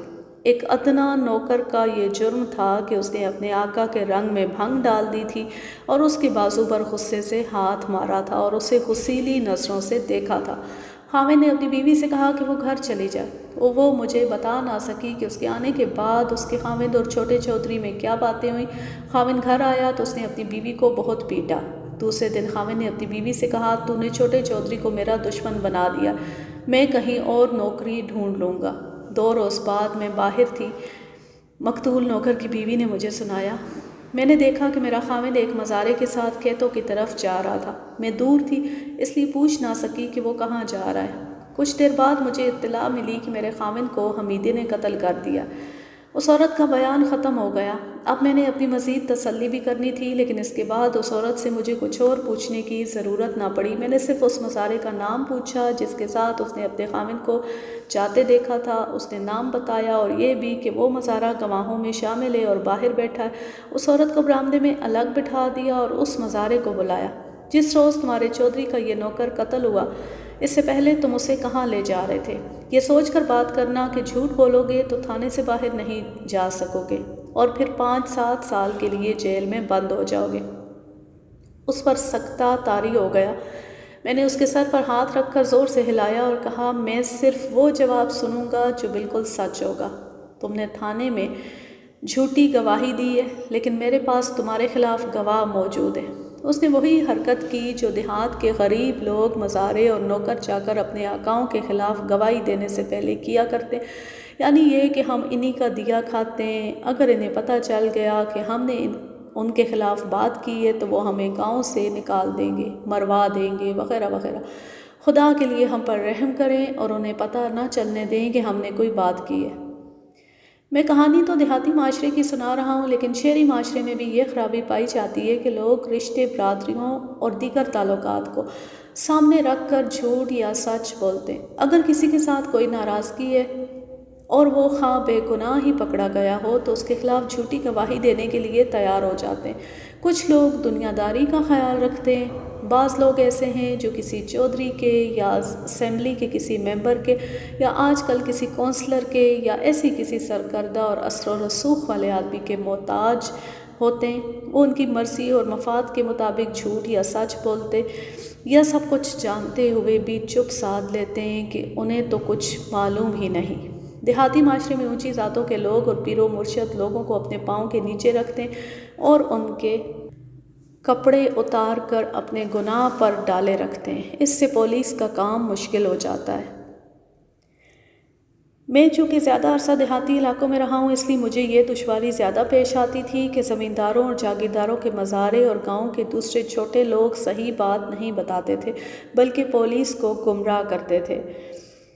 اب ایک اور کیس آ گیا جس کی تفتیش میں مجھے مزاروں پر بھروسہ کرنا تھا۔ میں نے اس مزارے سے جس کے ساتھ نوکر واردات کے روز جا رہا تھا پوچھا کہ وہ اسے کہاں لے جا رہا تھا، تو پہلے اس پر سختہ سا طاری ہو گیا، پھر میری دھمکیوں سے اس نے میری منت سماجت شروع کر دی کہ میں اس کے چھوٹے چودھری کو پتہ نہ چلنے دوں کہ اس نے کیا بیان دیا۔ مختصر یہ کہ کچھ تسلیوں کے بعد اس نے زبان کھول دی۔ وہ مخاطب مجھ سے تھا لیکن دیکھتا ادھر ادھر تھا۔ مجھے چھوٹے چودھری نے کہا تھا کہ بشرے یعنی مقتول نوکر کو ساتھ لے آؤ، ضروری کام ہے۔ میں بشرے کو ساتھ لے گیا۔ چھوٹا چودھری کہاں تھا؟ اس جگہ جہاں بشرا قتل ہوا ہے۔ تم جب بشرے کو لے کر گئے تو چھوٹا چودھری وہاں کیا کر رہا تھا؟ کھڑا تھا، ہماری طرف دیکھ رہا تھا۔ جہاں وہ کھڑا تھا وہاں سے کھیتوں میں کام کرنے والے لوگ نظر آتے تھے؟ نہیں، وہ جگہ ذرا نیچے۔ جب تم اور بشرا چھوٹے چودھری کے پاس گئے تو اس نے کیا کہا تھا؟ اس نے مجھے کہا تھا کہ تم چلے جاؤ۔ میں بشرے کو اس کے پاس چھوڑ کر کھیتوں میں چلا گیا۔ بس جی، میں اتنا ہی جانتا ہوں۔ تم کچھ اور بھی جانتے ہو؟ تم نے وہاں سے آتے ضرور پیچھے دیکھا ہوگا۔ دیکھا تھا، دور آ کر دیکھا تھا۔ کیا دیکھا تھا؟ چھوٹے چودھری نے بشرے کے پیٹ میں گھونسا مارا یا لات ماری ہوگی۔ بشرا بالکل دورہ ہو گیا تھا اور اس نے ہاتھ اپنے پیٹ پر رکھے ہوئے تھے۔ میں 2-3 قدم چلا اور پھر پیچھے دیکھا۔ چھوٹے چودھری نے بشرے کے پیٹ میں بڑی زور سے لات ماری، وہ گر پڑا۔ میں رک نہیں سکتا تھا، چودھری دیکھ لیتا تو مجھے بھی مارتا۔ میں چلا آیا اور وہ دونوں میری نظروں سے اوجھل ہو گئے۔ وہاں حمیدہ بھی تھا، وہ تو کہیں بھی نظر نہیں آیا۔ پھر کیا ہوا؟ اب باقی جو کچھ ہوا خود ہی سنا دو۔ تھوڑی دیر بعد چھوٹا چودھری اوپر آیا، وہ ہم سب کو بلا رہا تھا۔ ہم سب دوڑے گئے۔ چودھری کہہ رہا تھا کہ وہ دیکھو، حمیدہ بشرے کو قتل کر گیا ہے۔ میں نے دیکھا کہ 30-35 قدم دور حمیدہ کھڑا ادھر دیکھ رہا تھا۔ چھوٹے چودھری نے ہمیں اس کے پیچھے دوڑا دیا، وہ قدموں کا تیز تھا، نکل گیا۔ ہم واپس آ گئے۔ چھوٹے چودھری نے ہمیں گالیاں دی کہ قاتل کو ہم نہ پکڑ سکے۔ چھوٹا چودھری ہمیں بشرے کی لاش کے قریب چھوڑ کر چلا گیا۔ بہت دیر بعد پولیس آ گئی۔ چھوٹے تھانے دار صاحب تھے، ان کے ساتھ پولیس کا ایک حوالدار اور 3 سپاہی تھے۔ ہمیں وہاں سے ہٹا دیا گیا، پھر ہم سے چارپائی منگوائی گئی، اس پر ہم نے لاش کو ڈالا اور ہسپتال لے گئے۔ چھوٹے تھانے دار صاحب نے اور چھوٹے چودھری نے ہمیں چودھری کے گھر لا کر کہا کہ ہم وہ بیان لکھوائیں جو وہ ہمیں بتائیں گے۔ مزارے نے وہ بیان مجھے سنایا جو ان سب گواہوں کو نادر خان اور مخدوم علی کے بیٹے نے بتایا تھا۔ انہیں ڈرایا گیا اور 25-25 روپے بھی دیے گئے تھے۔ آج کی نسل تصور میں نہیں لا سکتی کہ اس زمانے میں 25 روپے کتنی بڑی رقم سمجھی جاتی تھی۔ 25 روپے کلرک کی پورے مہینے کی تنخواہ ہوتی تھی۔ میں نے نادر خان کو بلانے کی بجائے ایک ہندو ہیڈ کانسٹیبل کو بلایا اور اسے کہا کہ مخدوم علی کے بڑے بیٹے کو تھانے لے آؤ۔ مجھے احساس تھا کہ چھوٹا چودھری اپنے باپ کے پوسٹ مارٹم اور اس کے بعد ماتم اور کفن دفن میں مصروف تھا۔ میں نے ہیڈ کانسٹیبل سے کہا کہ وہ جس حال میں ہو اسے تھانے لے آؤ، اگر چودراہٹ کے نشے میں گڑبڑ کرے تو اسے گھسیٹ کر لے آؤ۔ میں اب ہر اس آدمی سے الگ الگ پوچھ گچھ کرنا چاہتا تھا جس سے بشرے کے قتل کا گواہ بنایا گیا۔ نادر خان میرے پاس آیا، وہ میری فطرت سے واقف نہیں تھا۔ مجھے نصیحتیں کرنے لگا کہ میں اس کیس میں زیادہ سر نہ کھپاؤں، چودھری مخدوم اور صوفی بڑے اچھے آدمی تھے، چودھری کا خاندان بڑا معزز ہے، یہ سب حمیدے کا چکر ہے وغیرہ وغیرہ۔ آپ یہاں ابھی آئے ہیں، یہاں کے لوگوں کی سیاست کچھ اور ہے۔ میں اس کے سامنے بدھو بن گیا، بلکہ میں نے اس طرح کے رد عمل کا اظہار کیا جیسے میں الو کا پٹھا ہوں۔ اسے شک ہو گیا کہ یہ کوئی اناڑی آ گیا ہے۔ اس نے رازداری سے کہا کہ یہ ہماری خاطر تواضع کرنے والے لوگ ہیں۔ میں نے احمقوں کی طرح منہ کھول کر کہا، اچھا، یہ تو اور اچھا ہے، میں نے چھوٹے چودھری کو بلوایا ہے، تم اس سے بات کر لینا۔ مقتول کی بیوی اور یہ مزارع آپ کو کیا بتا گئے ہیں؟ وہی جو انہوں نے تمہیں بیان دیا تھا، بشرے کا قاتل بھی حمیدہ ہی ہے۔ میں کیس اسی پر ختم کر رہا ہوں۔ اسے تسلی دلاسا دے کر باہر نکالا اور دروازہ بند کر کے میں نے ٹیلی فون اٹھا لیا۔ ایکسچینج سے کہا کہ مجھے ڈی ایس پی سے فوراً ملوا دے۔ ہیڈ کوارٹر 30-32 میل دور تھا۔ کال جلدی مل گئی، ڈی ایس پی مل گیا، وہ انگریز تھا، این ڈی بہل۔ میں نے اسے یہ کیس اختصار سے سنایا۔ کاغذات کی نقلیں تو اسے بھجوا دی گئی تھیں۔ ایک ہی بار 3 قتل، بڑی سنگین واردات تھی۔ ڈی ایس پی پوری توجہ سے میری بات سن رہا تھا۔ میں نے اسے بتایا کہ مجھ سے غلطی ہوئی کہ ملزم کو ہتھ کڑی کے بغیر حوالات سے نکالا اور وہ بھاگ گیا اور اس نے 2 اور آدمیوں کو قتل کر دیا۔ ڈی ایس پی نے میری اس دیانتداری کو سراہا کہ میں جس غلطی کو چھپا سکتا تھا وہ میں نے اسے بتا دی۔ اسے دراصل میں نادر خان کے متعلق بتانا چاہتا تھا کہ اس ایس آئی نے اصل قاتل سے رشوت لی اور ایک بے گناہ کو گرفتار کر کے اسے زودوں کو کیا کہ اس کی مرضی کا اقبالی بیان دے، اور اس نے غریب اور معاشرتی لحاظ سے کمزور آدمیوں کو ڈرا دھمکا کر موقع کا گواہ بنایا اور مقتول کی بیوی سے بھی اپنی مرضی کے بیان لیے۔ اس کا نتیجہ یہ نکلا کہ جس بے گناہ کو پکڑا گیا تھا اس نے مشتعل ہو کر ان 2 سرکردہ افراد کو قتل کر دیا جن کے متعلق اسے معلوم تھا کہ انہوں نے اسے بے گناہ پکڑوا دیا ہے۔ میں نے نادر خان کے جرم کی تفصیل سنا کر ڈی ایس پی سے کہا کہ میں کاغذی کارروائی بعد میں کر لوں گا، میں اسے فوری طور پر لائن حاضر کرانا چاہتا ہوں۔ ڈی ایس پی نے اسی وقت زبانی حکم دے دیا کہ ایس آئی نادر خان کو فوراً لائنز میں بھیج دو۔ میں نے جب نادر خان کو یہ حکم سنایا تو وہ بہت سٹ پٹایا۔ یہ الگ قصہ ہے کہ میں نے اسے کس طرح رخصت کیا، اسے اسی وقت تھانے سے چلے جانے کو کہا۔ میں نے باقی گواہوں کو جو نادر خان اور چھوٹے چودھری نے بنائے تھے باری باری اپنے سامنے بٹھایا اور ان سے ایک ہی جیسے سوال پوچھے۔ ہر ایک نے ایک ہی جیسے جواب دیے۔ ان سے بشرے کی بیوی اور مزارع کے بیانات کی تصدیق ہو گئی۔ ان سب نے بتایا کہ چھوٹے چودھری کو کھیتوں میں اس طرف جاتے دیکھا تھا جہاں انہوں نے بشرے کی لاش پڑی دیکھی تھی۔ انہوں نے یہ بھی بتایا کہ اس مزارع نے جو مجھے بیان دے چکا تھا بشرے کو بلایا اور اسے چھوٹے چودھری کے پاس چھوڑ کر جب وہ واپس آیا تو اس نے انہیں بتایا کہ بشرے کی پٹائی ہو رہی ہے۔ انہیں جب چھوٹے چودھری نے حمید کو پکڑنے کے لیے بلایا تو حمید دور کھڑا تھا۔ انہوں نے فاصلہ 25 سے 35 قدم تک بتایا۔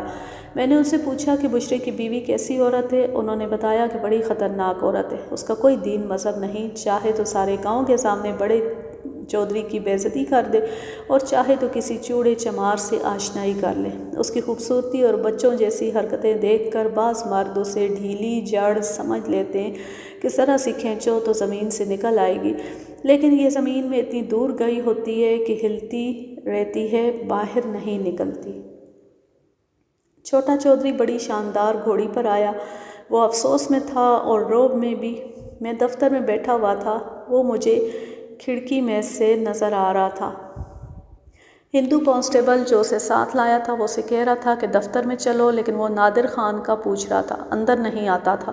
ہیڈ کانسٹیبل نے مجھے آ کر بتایا کہ وہ اندر نہیں آتا، کہتا ہے پہلے نادر خان سے ملوں گا۔ میں باہر نکلا، ادھر آؤ چودھری۔ وہ میرے قریب آیا تو میں نے اسے کہا، نادر خان تمہیں نہیں مل سکے گا، وہ جا رہا ہے، تم نے اسے جو رقم دی تھی وہ سب ضائع ہو گئی ہے، اسی رقم نے اسے مصیبت میں ڈال دیا ہے، اسے لائن حاضر کر دیا گیا ہے، اب میرے ساتھ بات کرو، اندر آ جاؤ۔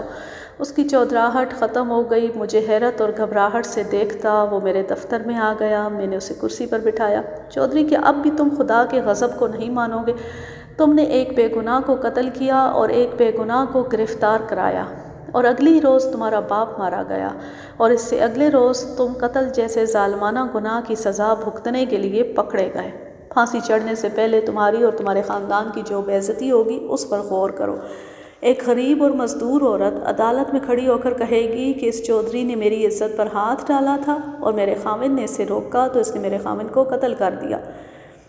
میں نے کسے قتل کیا ہے؟ اس نے ہکلاتے ہوئے کہا، یہ عورت بڑی بدمعاش ہے، قاتل حمیدہ ہے جو مانا ہوا غنڈہ بدمعاش ہے۔ چودھری، نادر خان اس تھانے سے چلا گیا ہے، تمہارے ساتھ مل کر اس نے جو جرم کیا ہے اس کی اسے پوری سزا ملے گی۔ گواہ باہر بیٹھے ہیں، اب تم گھر نہیں جا سکو گے۔ یہ ظلم نہ کریں حضور، میرے والد صاحب کا جنازہ تیار ہے، مجھے تھوڑی دیر کے لیے گھر جانے دے۔ کسی چودھری کے مرنے کا اور صوفی جیسے کسی پیر کے مرنے کا مجھے کوئی افسوس نہیں۔ وہ جو مر گئے ہیں تمہارے بغیر بھی دفن ہو جائیں گے۔ مجھے صرف یہ بتا دو کہ اقبال جرم کرو گے؟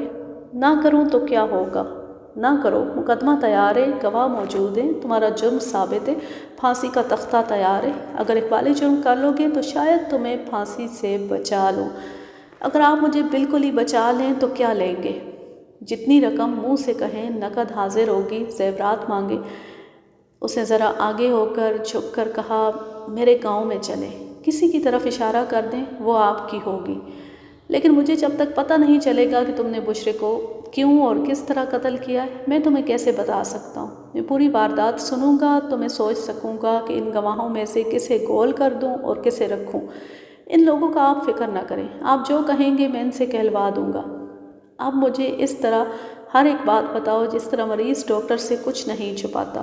وہ کچھ جھجکا، کچھ ڈرا، میں نے اس کی حوصلہ افزائی کی، جھوٹے وعدے کیے، اپنی استادی چلائی اور اسے دوست بنا کر جال میں پھانس لیا۔ یہ میرا طریقہ واردات تھا۔ اس نے اپنے جرم کی رودات سنانی شروع کر دی۔ میں سوال اور جرح کرتا گیا، ساتھ ہی ساتھ میں اسے داد بھی دیتا رہا۔ وہ اس طرح بولنے لگا جیسے ماں اپنے بچے کو کہانی سنا رہی ہو۔ یہ کہانی یوں بنی کہ حمید چونکہ خود سر تھا اور پھر اس نے صوفی کی مخالفت شروع کر دی تھی، اس لیے یہ چودھری اس کے خلاف تھے۔ دیہاتی معاشرے میں شروع سے یہ رواج چلا آ رہا ہے کہ گاؤں میں جو اپنی مرضی کرتا اور گاؤں کے چودھریوں کی بادشاہی قبول نہیں کرتا، اسے درپردہ نقصان پہنچانے کی کوشش کی جاتی ہے۔ حمید کو ایک مسافر خدا کا مرید بنا گیا تھا، اس لیے اس نے صوفی کی مریدی ترک کر دی۔ اس کا دوسرا قصور یہ تھا کہ اس نے اپنی منگیتر کو نہیں چھوڑا تھا۔ چودھری مخدوم علی اس لڑکی کا رشتہ اپنے کسی عزیز کو دلانا چاہتا تھا۔ صوفی بھی یہی چاہتا تھا کہ اس لڑکی کی شادی حمید سے نہ ہو۔ اس کی وجہ مجھے معلوم ہے کہ صوفی کیوں اس لڑکی کا رشتہ کسی اور کو دلانا چاہتا تھا۔ لڑکی اس کی مریدنی تھی۔ ایسی جوان اور خوبصورت مریدنی سے کوئی پیر دستبردار نہیں ہونا چاہتا۔ حمید اس کا باقاعدہ مرید نہیں تھا۔ نہیں، یہ بات نہیں، چھوٹے چودھری نے مسکراتے ہوئے کہا، اس لڑکی کے ساتھ صوفی کے تعلقات ایسے ویسے نہیں ہو سکتے تھے، کیونکہ یہ لڑکی صوفی کی بیٹی ہے۔ کیا کہہ رہے ہو چودھری؟ اس لڑکی کی ماں جوانی سے صوفی کی مریدنی تھی، وہ اولاد کے لیے صوفی کے پاس جایا کرتی تھی۔ صوفی سے اسے یہ لڑکی حاصل ہوئی۔ آپ نے صوفی کو زندہ نہیں دیکھا، آپ نے لڑکی کو بھی نہیں دیکھا۔